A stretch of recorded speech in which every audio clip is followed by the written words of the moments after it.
Hey there, how's it going? Matthew here.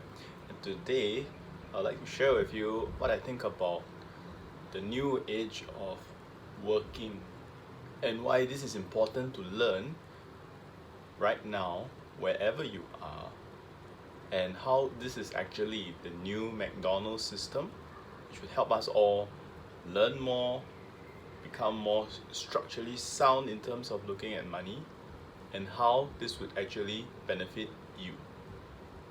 Now, the first question is, what is it about new age businesses which are so important to learn?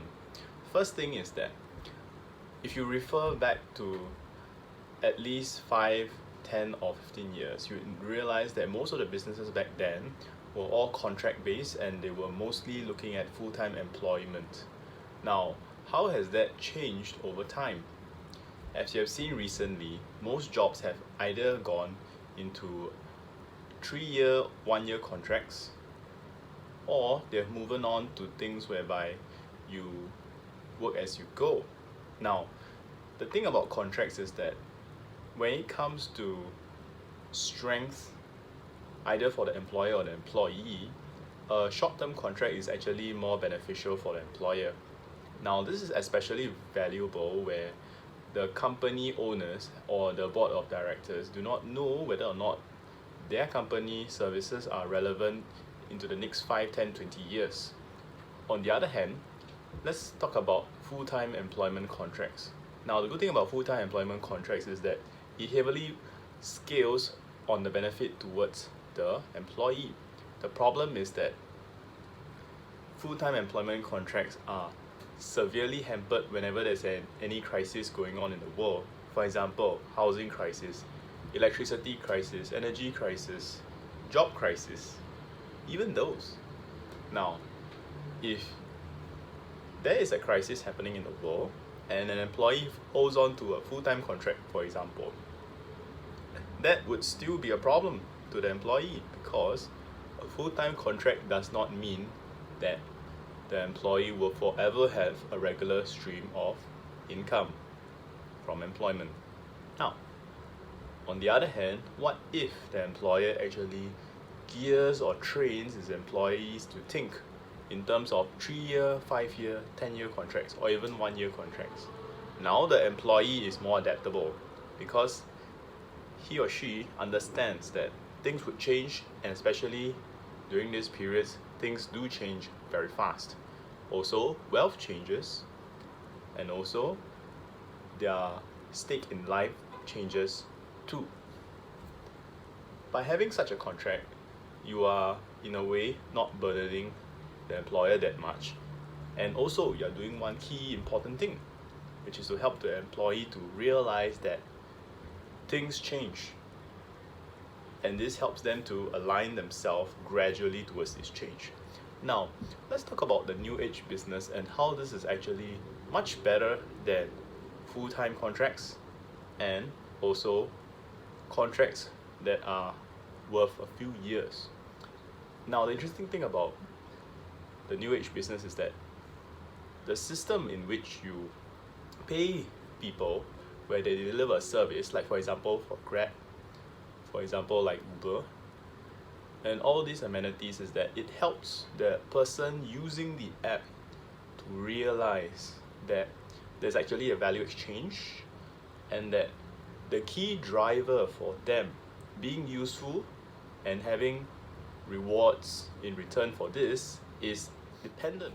And if you are doing a performance based system to help people to understand that there are things that matter and things that don't matter, naturally you are guiding people along the path to realize that there are just some things that they should not be doing.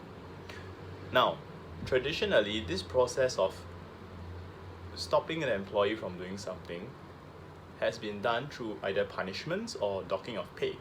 Such a system is seen as very draconian and seen as very offensive towards the employees, in which they would revolt and go to their worker support unions.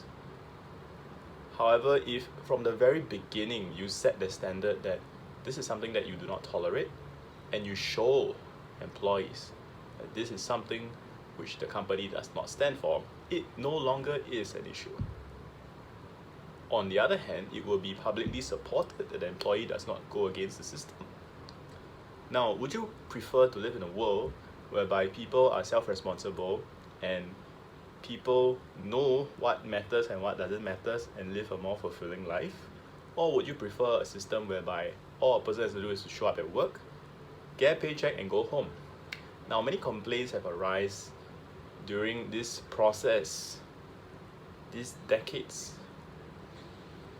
of building up this way of incentivizing workers, and this has led to strengths and a great build-up of capital in terms of workers' unions, which if the worker union gets too strong, it will actually cause strikes in companies and seriously damage an economy. On the other hand, if you are going by a pay for your services method, you're actually giving more systemic stability to the company, as well as helping people to live better lives. So, how does that benefit the employee or the person looking for a job in this current age? Well, first of all, you realize that there are consequences for doing things in the wrong way. Previously, the way you would actually be reprimanded is either to have a pay dock, to be fired, or to be put in prison. Now, with all of the structures in place and all the advisories given to you, you're actually avoiding such a serious mistake. So instead of punishing you eventually, they help you, the company, they help the worker understand that there are consequences and it's best that they avoid it. How does this help in terms of helping the new worker to come to terms with the reality of how the economy works? It's very simple. By training the employee and helping the employee along to profit along with the company, the person who engages this particular app, this particular system of work, eventually gains handles to become more and more competent, more and more responsible, and to develop an investor mindset. Because honestly, if you could, you want to do better. Yes, this is a natural drive. And what better way to achieve this than to do it the right way, rather than to moonlight, rather than to do something which is outside the control of your employer and then get sued. Thank you for your time listening. This is Matthew. I'll see you soon. Take care.